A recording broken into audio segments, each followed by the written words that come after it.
अगर आपको या आपके परिवार में किसी को डायबिटीज़ है और आप उसको बहुत इजी वे में ले रहे हैं तो ये आपके लिए बहुत खतरनाक हो सकता है। डायबिटीज़ एक ऐसी बीमारी है जिसको अगर आप कंट्रोल नहीं करते तो बहुत सी जानलेवा बीमारी आपके शरीर में पैदा हो सकती हैं। भारत में आज हर 10 में से 1 इंसान को डायबिटीज़ है, लेकिन जागरूकता के नाम पर हमें ज़्यादा नहीं पता डायबिटीज़ को कैसे कंट्रोल करना है और क्या उससे आपके शरीर में कॉम्प्लिकेशन हो सकती हैं, इसकी भी ज़्यादा जानकारी हमें नहीं होती है। डायबिटीज़ के रास्ते में क्या खतरे हैं, इसका जानना आपके लिए बहुत ज़रूरी है, तभी आप डायबिटीज़ के लिए सतर्क होंगे। नमस्ते, मेरा नाम डॉक्टर फैजान माय उपचार से।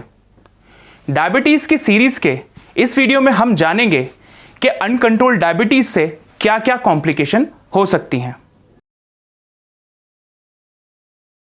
डायबिटीज़ के अंदर हमारी कोशिकाएं यानी सेल्स को पर्याप्त मात्रा में एनर्जी नहीं मिलती है, तभी हमारा शरीर थका थका रहता है।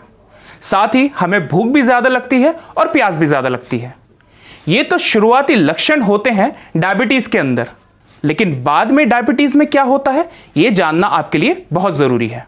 ऐसे बहुत से डायबिटीज़ के पेशेंट हैं जिनके पैरों में नमनेस यानी सूनापन रहता है, लगभग 30 से 40%। इसको डायबिटिक पेरिफेरल न्यूरोपैथी कहते हैं। दरअसल हमारी बढ़ी हुई ब्लड शुगर हमारी पैरों की कैपिलरीज को डैमेज कर देती है। ये कैपिलरीज पैरों की नर्व्स को पोषण देने का काम करती है। नर्व्स को पोषण नहीं मिल पाता तो वो भी मर जाती हैं। इससे हमारे पैरों में नमनेस और सूनापन हो जाता है। अगर इस केस में आपके पैरों में चोट लग जाए या फिर छाला पड़ जाए तो हमारा बढ़ा हुआ ब्लड शुगर उसे भी ठीक नहीं होने देता है और वो धीरे धीरे बढ़कर डायबिटिक फुट की कंडीशन में आ जाता है। और इस कंडीशन को ठीक करने का सबसे आखिरी इलाज होता है एम्पुटेशन, यानी सीधा पैर को काट देना।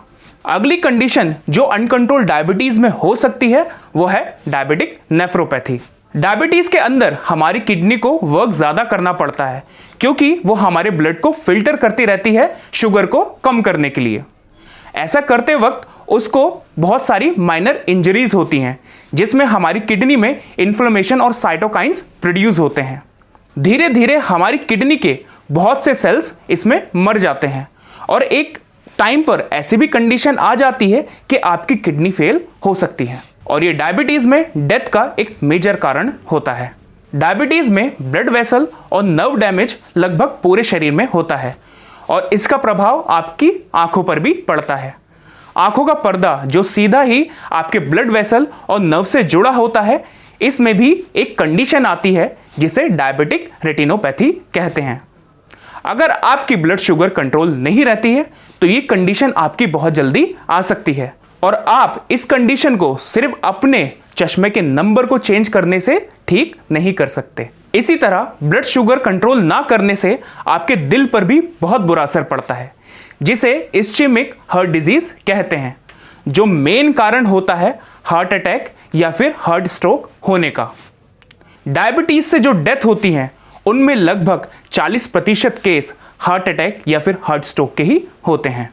आपने ये भी देखा होगा कि जिनकी डायबिटीज कंट्रोल नहीं रहती है उनमें इन्फेक्शन बहुत जल्दी लगते हैं और डायबिटीज में इम्यूनिटी लो होने की वजह से वो इन्फेक्शन टाइम से ठीक भी नहीं हो पाते हैं। इसका एक एग्जाम्पल हमें कोरोना टाइम पर मिलता है, जहां पर कोरोना से मरने वाले लोगों की संख्या में एक बहुत बड़ी संख्या डायबिटिक पेशेंट की थी। साथ ही आपने ये भी देखा होगा कि डॉक्टर उन लोगों की सर्जरीज को मना कर देते हैं जिनके अंदर डायबिटीज कंट्रोल नहीं रहती है, क्योंकि उनकी हीलिंग पावर कमजोर हो जाती है। तो ये आपके लिए बहुत ज़रूरी हो जाता है कि आप अपनी ब्लड शुगर लेवल को कंट्रोल करें। अगर आप अपनी ब्लड शुगर लेवल को कंट्रोल कर लेते हैं तो आप भी एक आम इंसान की तरह अपनी ज़िंदगी बिता सकते हैं। सही आहार और विहार के साथ आप अगर माय उपचार मधुरोध जूस का सेवन करते हैं तो आप अपनी डायबिटिक कॉम्प्लिकेशंस को काफ़ी हद तक कम कर सकते हैं। इस सीरीज़ की आगे आने वाली वीडियोज़ में मैं आपको बताऊंगा कि कौन सी मेडिसिन्स आपके लिए सही होती हैं जिसका सेवन कर आप अपने ब्लड शुगर लेवल को कंट्रोल कर सकते हैं। तो हमारी इस सीरीज के साथ जुड़े रहिए। इस वीडियो को ज़्यादा से ज़्यादा लोगों तक शेयर कीजिए। धन्यवाद।